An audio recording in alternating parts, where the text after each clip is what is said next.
Chicos, chicas, buenos días, ¿cómo estáis? Bienvenidos y bienvenidas a un nuevo vídeo, y en este vídeo voy a responder a las preguntas más interesantes que me hicisteis por Instagram. Creo que pueden ser de bastante ayuda y me gusta este formato por YouTube porque al final me puedo extender, puedo ser más natural. No tengo que estar con prisa respondiendo porque si no, no me entra en una historia, con lo cual es mucho más sencillo para mí y voy a contestar a vuestras preguntas.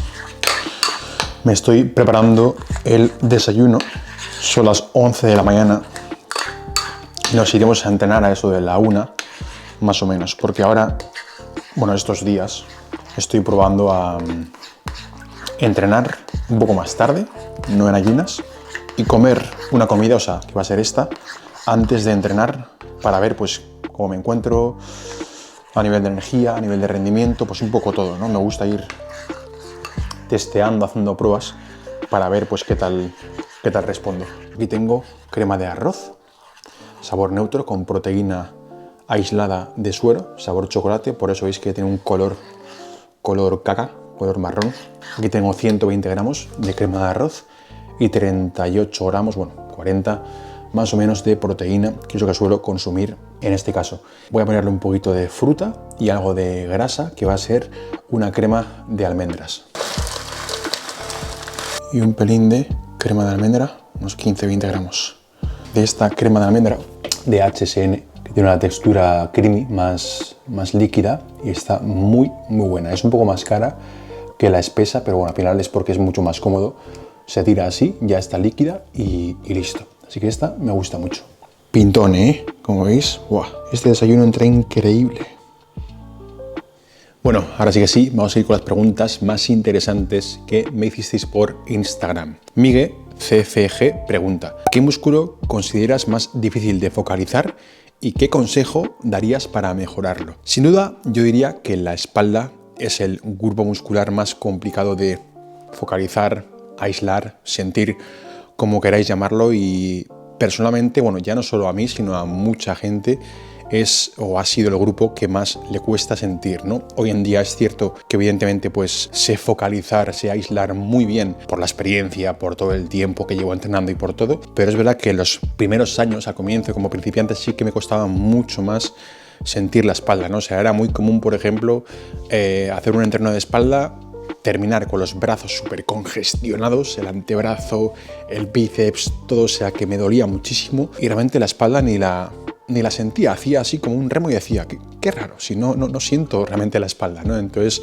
al final es común que en todos los tirones, ya sean jalones, remos, pequemos mucho de tirar de bíceps, de brazo, con una excesiva flexión de codo. Estamos, por ejemplo, en un remo flexionamos mucho el codo, entonces tiramos mucho de bíceps y no tanto de la espalda, ¿no? Entonces eso con los niños se va mejorando, y yo como consejo, ya que lo pregunta Miguel, diría que un consejo es que sobre todo cuando hagáis cualquier tipo de tracción, tirón, ya sea un jalón con agarre neutro, con agarre prono, un remo, ¿no? Con agarre prono, con agarre neutro, o sea, siempre intentéis no iniciar el movimiento desde la mano como tal. Yo al final me centraba mucho en la mano, ¿no? En tirar de la mano como tal, y no tanto quizá de los codos, ¿no? Entonces siempre pensar que al final la trayectoria comienza desde vuestros codos como tal. Yo cuando empecé a pensar así, empecé a focalizar mucho mejor la espalda y a sentirla mucho más, ¿no? Entonces, en cualquier remo, por ejemplo, intentar siempre que el movimiento venga desde el codo, ya sea con un agarre prono, que está más enfocado en trabajar la espalda alta, separando bien los codos detrás con esa retracción de escápulas,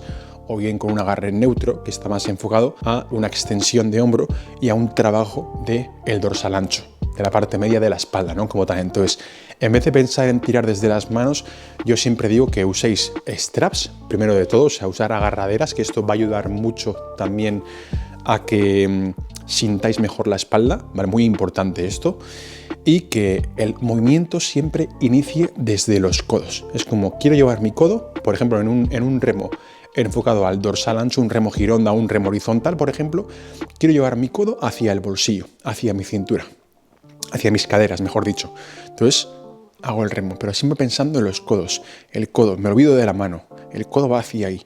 Y en un remo, por ejemplo, que esté orientado a la espalda alta, con esa protracción y retracción escapular, pues más de lo mismo, ¿no? O sea, en vez de pensar directamente en la mano, no quiero exagerar esa flexión de codo, no quiero hacer esto y quiero tirar desde el codo hacia atrás, como tal. O sea, el peso ahí es lo menos importante, ¿no? Tenemos que ir poco a poco, sentir bien lo que estamos trabajando, aunque es cierto que el sentimiento muscular no quiere decir que estemos trabajando más o menos un grupo, pero sí que es cierto que a nivel de motivación, pues a todo el mundo le gusta sentir lo que está trabajando, ¿no? Aunque no quiera decir exactamente que estemos trabajando solo por sentir un grupo, ¿vale? Porque mucha gente confunde esto, mucha gente cree que no está sintiendo un músculo y piensa que no está trabajando. Evidentemente trabaja, pero no hay por qué sentir todo lo que estamos trabajando. Entonces, muy importante esto, que lo tengáis en cuenta. Mazpa pregunta por qué habéis vuelto a Valencia. Hace ya casi 2 meses que estamos otra vez en Valencia, mi pareja y yo. Bueno, mi pareja es de aquí, ella es valenciana y por eso estuvimos una temporada viviendo aquí, porque yo me mudé, bueno, yo vine desde el norte a Valencia para estar con ella, para conocerla, aposté por el amor, vamos a decirlo, y por eso pues vine a Valencia, estuvimos casi 1 año, luego fuimos al norte, a mi tierra, o sea, fue justo al revés, y bueno, hemos estado probando a vivir en el norte, en mi tierra. Es verdad que Natalia, mi pareja, al no estar tan acostumbrada, pues como que le ha costado un poco, ¿no?, estar allí por el mal tiempo y todo eso. Y por eso, pues hace poquito decidimos volver a Valencia. Es una decisión que hemos tomado entre los dos, ha sido consensuado, por supuesto, entre los dos. Y bueno, básicamente es el motivo por el cual estamos en Valencia. Aparte de que por nuestro trabajo y todo, pues también nos viene bien, pues porque al final aquí en Valencia es de las zonas de España donde más se lleva, ¿no?, el mundo del culturismo, del fitness, donde hay muy buenos gimnasios y eso al final mola mucho, donde hace buen tiempo y eso de cara para tu estado de ánimo, a tu bienestar, de cara a grabar contenido, etc., pues viene bien, ¿no?, que en una zona haga buen tiempo pues la gran mayoría del año. Entonces, bueno, pues por una serie de motivos hemos decidido volver a Valencia y estamos aquí. Ernesto Valdivia pregunta: ¿cuántas series por semana por grupo muscular son necesarias en etapa de volumen? Tanta información en YouTube confunde. Mira, yo no soy yo no soy una persona que lo sepa todo, evidentemente, tú te puedes fiar o no fiar de mí, pero bueno, no tienes que creerme a mí realmente, sino tienes que creerle a la ciencia. Yo todo lo que digo, ¿no?, a nivel de entreno, a nivel de divulgación sobre nutrición, todo lo que voy citando por Instagram y por todo, realmente lo baso en evidencia científica, no me estoy inventando nada como tal, ni tampoco doy mi opinión, simplemente me baso en lo que la ciencia nos dice, ¿no? Luego es cierto que la ciencia, o sea, no hay que tomarla al pie de la letra, porque evidentemente se hace en un grupo de personas, en un ámbito en concreto, en un contexto en concreto, en una franja de edad concreta, etc., ¿no? Entonces siempre hay que tener eso en cuenta a la hora de tomar decisiones, pero es verdad que la ciencia nos dice pues qué puede ser más óptimo en cada caso, ¿no? Luego ya uno mismo va probando, experimentando y viendo qué le va mejor, por supuesto. Ahí entra la parte más empírica, de experiencia personal. Sí veo que sea algo necesario, por supuesto. Entonces, la ciencia dice que más o menos en torno a 12-20 series por grupo muscular por semana puede ser lo adecuado, moverse en esa horquilla. Es verdad que haciendo menos o más no vamos a notar ganancias o un resultado. Evidentemente no. Por supuesto que tú haciendo menos de 12 series semanales por músculo vas a poder avanzar. Por supuesto que sí.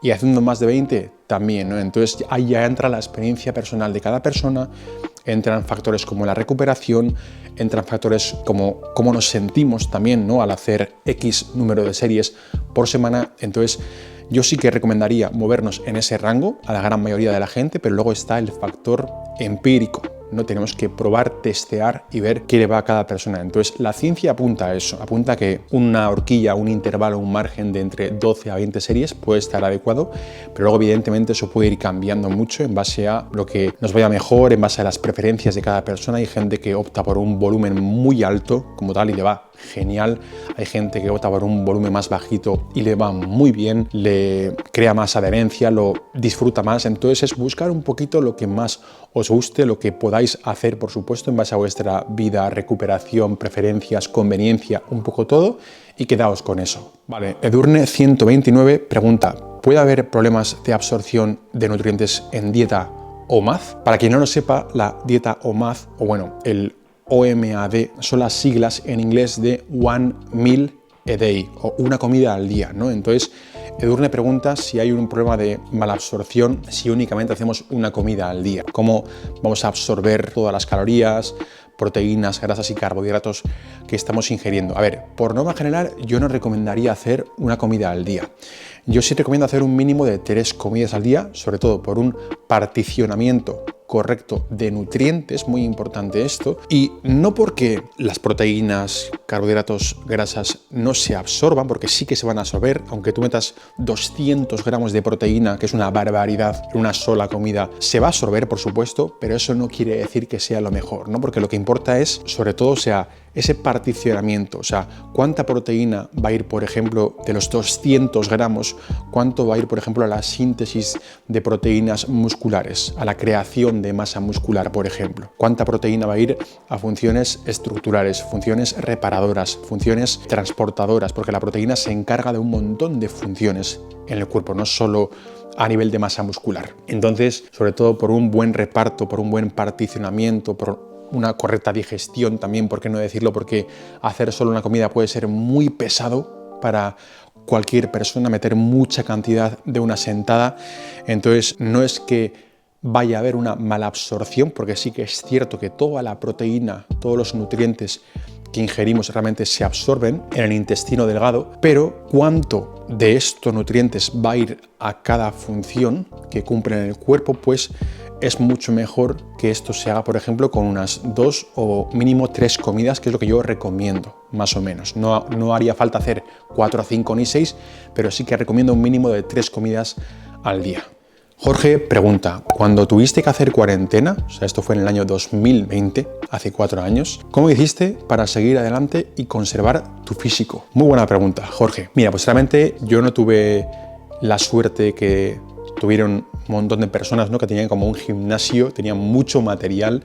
De hecho, no fui muy espabilado porque mucha gente aprovechó y se compró un kit de mancuernas, se compró, digamos, barras, material para poder entrenar decentemente, no como en un gimnasio, pero sí bastante bien, aunque estemos en casa, y yo no fui espabilado. Es cierto que también, por otro lado, tuve suerte porque en casa ya tenía cierto material. Tenía unas mancuernas, no eran muy pesadas, pero eran de unos 7 kilos más o menos.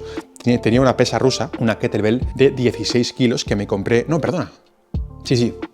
No, de 24 kilos, ¿vale?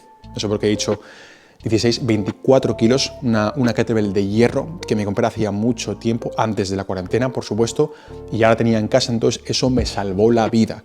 Y eso, junto con unas bandas elásticas que también tenía, de diferente resistencia, pues hizo que pudiera sacar entrenos bastante decentes. De hecho, hice una serie de entrenamientos aquí en YouTube, me acuerdo, con entrenos full body. Lo que hacía era el cuerpo entero, desde mi trastero, desde mi camarote, y bueno, me monté mi gimnasio, entre comillas, que bueno, lo hacía ahí en pocos metros cuadrados.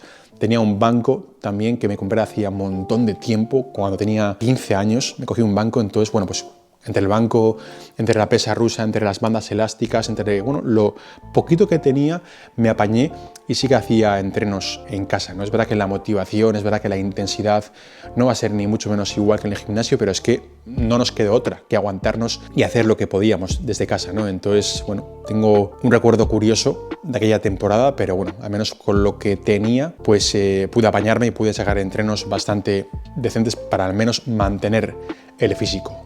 Vale, Pedro y Alex, que son dos preguntas diferentes, pero bueno, muy similares, ¿no? Entonces puedo unificar la respuesta. Preguntan, según mi criterio o mi punto de vista, ¿cuál es el mejor sistema de entrenamiento, la mejor rutina semanal? Bueno, como queráis llamarlo. A ver, realmente no considero que haya una mejor rutina, un mejor sistema que otro. Es verdad que en función de los días que tú puedas entrenar, de la frecuencia de entreno, pues sí que te puede convenir más una distribución u otra. O sea, al final las rutinas son formas de repartir el trabajo, el volumen de entrenamiento. La serie es el trabajo que le damos a nuestro pecho, a la espalda, a los brazos, a las piernas, a cada grupo muscular, ¿no? Entonces, digamos que las rutinas, con las nomenclaturas que tienen de torso-pierna, de push-pull-leg, como queráis llamarlo, son formas únicamente de repartir el trabajo, entonces una no tiene por qué ser mejor que otra. Dicho esto, en base a los días que podáis entrenar, yo sí considero que una rutina puede ser más adecuada, más apta, puede encajar mejor que otra. Por ejemplo, si entrenas 4 días, podría ser interesante una torso-pierna, con 2 días de torso, 2 días de pierna. Si entrenas 5 o 6 días a la semana, quizá una push-pull leg, una empuje-tracción-pierna, puede ser más interesante, o incluso una torso-pierna también, ¿no? En función de la persona y un poco todo, pues también podrían ser 3 días de torso, 3 de pierna. Luego, en base a las prioridades, en base a lo que se quiera mejorar, se le puede dar más trabajo a un grupo que a otro, entonces se puede hacer un reparto u otro, ¿no? Entonces, por eso digo que no hay una mejor rutina para todo el mundo, ¿no? Y que yo considere que sea perfecta. Por ejemplo, a mí la que más me gusta, porque yo al final pues puedo ir unos 5 días a la semana, que es lo que suelo hacer. Me gusta mucho una push-pull leg, una empuje-tracción-pierna, ese reparto, y hago 2 días de empuje, 2 días de tracción o tirón y 2 días de pierna, ¿no? Llevo tiempo así y a mí personalmente es de las rutinas que más me gustan, pero eso no quiere decir que sea la mejor, sino que para mí sí que es la mejor, para mi caso en concreto. Para otra persona que puede ir a lo mejor 3 días, pues quizás sea más interesante una full body. Para una persona que puede ir 4 días, quizá una torso-pierna. Entonces a eso me refiero y por eso no me mojo al decir que una rutina es mejor que otra, porque depende mucho del caso de cada persona. Lucas pregunta, ¿por qué siendo tú un excelente preparador? Muchas gracias, Lucas. Te preparas con alguien externo, ¿no? O sea, ¿por qué tienes un entrenador si tú ya eres entrenador? Buena pregunta. ¿Por qué CBUM, ¿vale? Chris Bumstead, porque el campeón de Olimpia 6 veces en clase physique, ¿por qué CBUM tiene un entrenador? ¿O lo ha tenido hasta ahora? Por mucho que él sepa mucho, por mucho que él también pues lleve toda la vida en el culturismo, ¿no? Y ya no solo por experiencia, sino que él también pues conoce mucho de este mundo a nivel de programación y todo. O sea, ¿por qué esa persona ha tenido un entrenador tanto tiempo? Al final yo considero que por mucho que tú sepas, es muy complicado ser objetivo. Es muy complicado ser objetivo, ¿no? Y por eso yo soy entrenador de otras personas, de atletas que están trabajando conmigo, ¿no? Porque al final muchas veces la teoría te la sabes, muchas veces sabes lo que tienes que hacer, ¿no? Lo que hay que hacer para llegar a X objetivo, pero ¿por qué no lo haces? Más que nada porque al final, o sea, no eres objetivo contigo, al final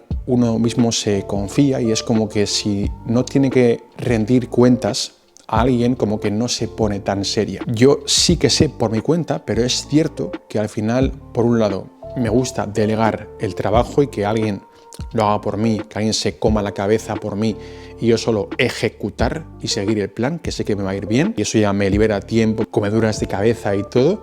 Y por otro lado también porque yo no soy objetivo, ¿no? Yo es como que para el resto de personas, para mis clientes, para mis atletas, tengo todo muy claro y sé exactamente la selección de ejercicios, el volumen de entreno, el reparto, un poco todo. Eso lo sé genial para mis atletas, pero para mí mismo me cuesta mucho aplicarlo. Es como que no llego a ser objetivo desde fuera y por eso pues como que me bloqueo a la hora de pautarme un entrenamiento. Hay gente que le pasa esto, gente que no, pero a mí personalmente me pasa. Por eso decidí estar en manos de alguien que, bueno, ya diré quién es, porque he visto varias preguntas también de ¿quién es tu entrenador, John?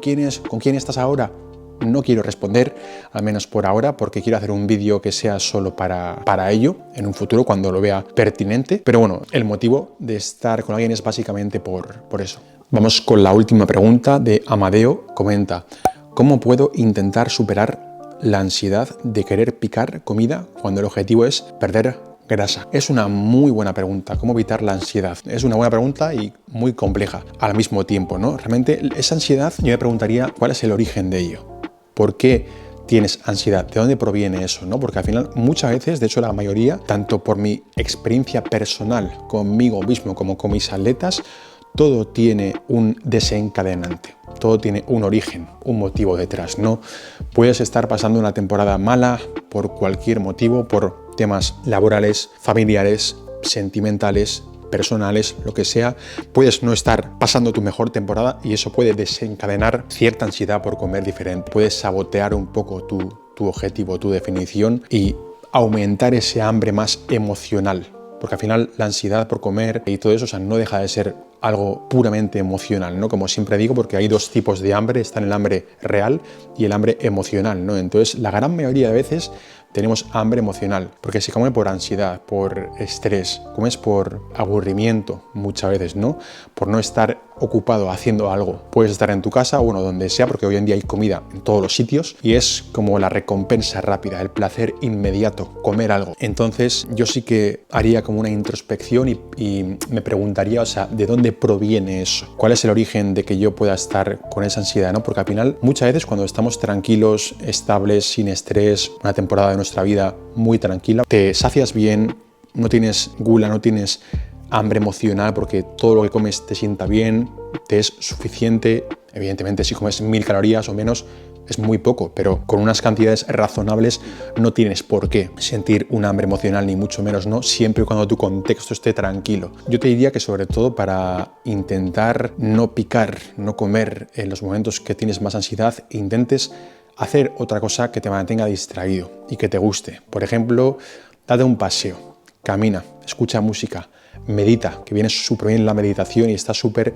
subestimada. Todo esto son como pequeños trucos que podemos aplicar en el día a día para intentar relajarnos en ese momento, ¿no? Porque al final, si tú, por ejemplo, tienes ansiedad y te prohíbes de comer algo, si te apetece mucho, por ejemplo, eso solo va a alimentar las ganas de comer y comer y comer diferente. Y un día estallas, tienes atracones y tienes una mala relación con la comida. Entonces, es un tema muy complejo, como digo, muchas veces tenemos que acudir a terapia también y no es la primera vez que yo recomiendo a más de un atleta una ayuda psicológica, además de la mía, porque yo no soy psicólogo, pero es verdad que muchas veces actúo de psicólogo, pero suelo derivar también a profesionales como psicólogos, psicólogas que puedan también tratar estos temas, ¿no? Si se repiten mucho con el paso del tiempo.